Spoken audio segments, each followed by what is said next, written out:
Bonjour à tous.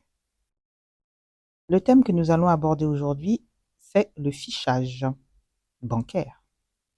Ouais. Je suis fiché pour chèque sans provision. Et oui, ça n'arrive pas qu'aux autres.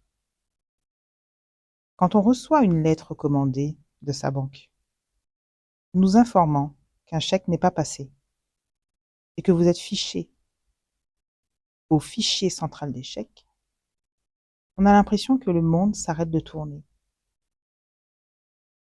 Eh bien non. Moi, je vais te dire, lève-toi et bats-toi. Quand on est fiché, on est interdit de faire des choses. On a interdit de faire des chèques pendant 5 ans et utiliser une carte bancaire à relief pendant 5 ans. Tous vos moyens de paiement sont bloqués, alors que parfois, vous avez les fonds sur votre compte. C'est mon cas aujourd'hui. Après avoir fait un chèque suite à la réparation de mon véhicule, et ensuite après avoir été indemnisé par mon assurance, l'encaissement du chèque a été fait à un décalage et cumulé avec d'autres opérations. Par conséquent, la banque a mis mon chèque en impayé sans provision. J'ai été donc fiché par une période de 5 ans sur le fichier des incidents des chèques impayés. Comment suis-je? J'ai envie de rire. Je n'ai pas du tout envie de pleurer. Je n'ai pas du tout d'angoisse. Car, comme par hasard, je n'utilise pas de chéquier. Mais cette fois-ci, il a fallu qu'une seule fois. Justement, parce que les créanciers parfois déposent à leur convenance les chèques. Et il a fallu d'une fois pour me retrouver en interdit bancaire. Mais comme vous le savez, je ne me laisse pas abattre. Ce n'est pas un problème. C'est juste une épreuve en plus. Quand le garage m'a averti de cela, j'ai simplement fait un virement de la somme que je devais. Et il a fallu aller chercher le chèque qui a été mis en impayé pour le remettre à l'agence bancaire et justifier que ça a été payé pour qu'on en puisse me désinscrire du fichier d'interdiction. Ça peut arriver à tout le monde, aux cadres, aux employés, à des employés de banque. En fait, tout est question de timing. Et parfois, on n'a pas la possibilité de régulariser à temps. Alors on ne peut pas tout simplement payer. Les fonds qui étaient prévus à cet effet ont servi à autre chose. Tout va vite. Et on est d'accord que dans ce monde, tout va vite. On ne contrôle pas. Je n'allais pas accompagner le garagiste à sa banque pour encaisser le chèque. C'est un peu indécent.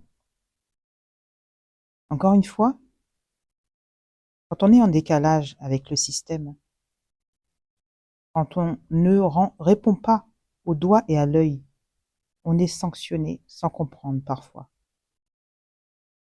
Il suffit juste que tout soit décalé.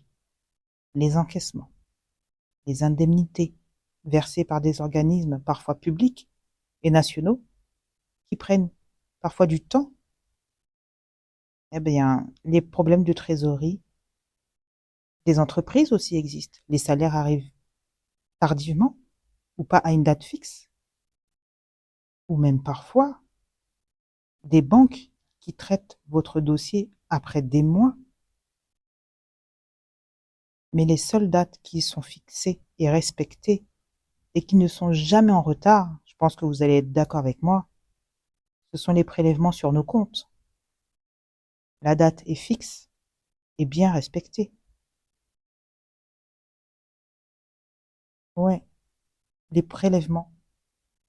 Ces fameuses opérations qui se permettent de venir ponctionner dans notre tirelire,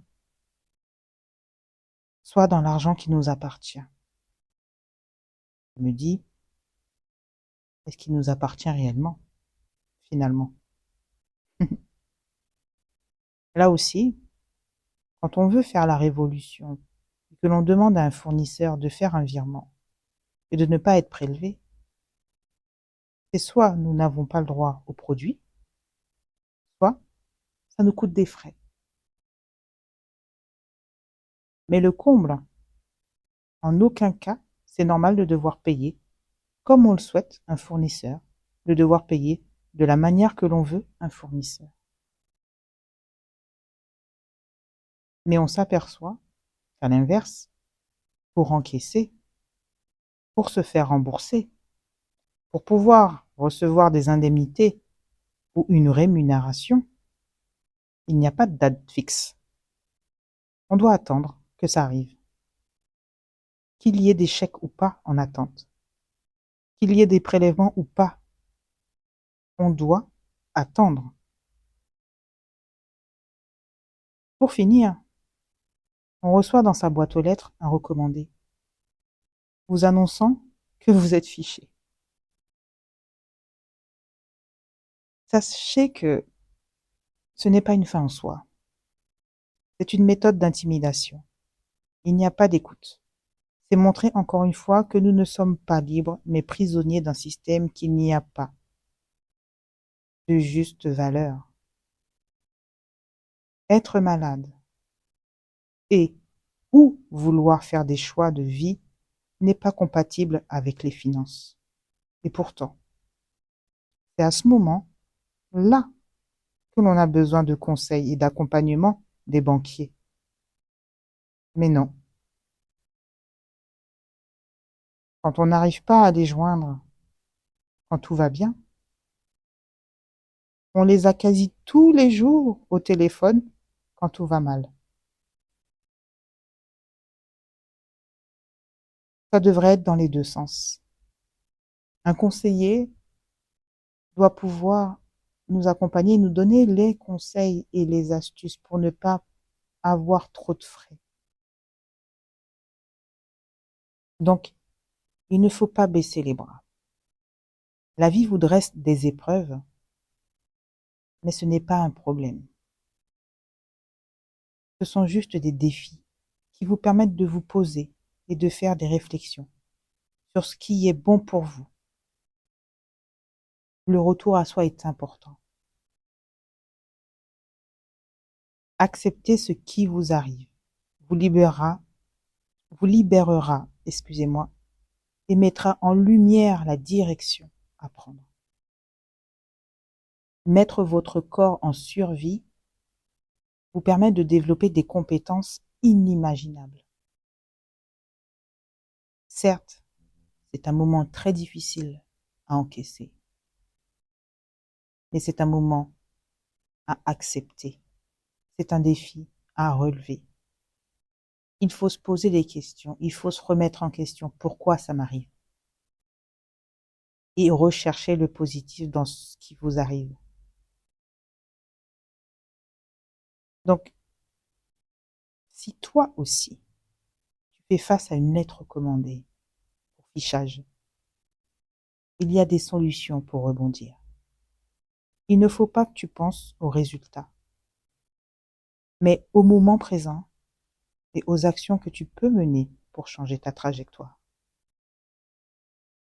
Tu n'as pas accès à la carte bancaire de ta banque, tu ne peux plus faire de chèque, mais sache qu'il y a des personnes qui peuvent t'écouter et qui savent et qui connaissent ces défis.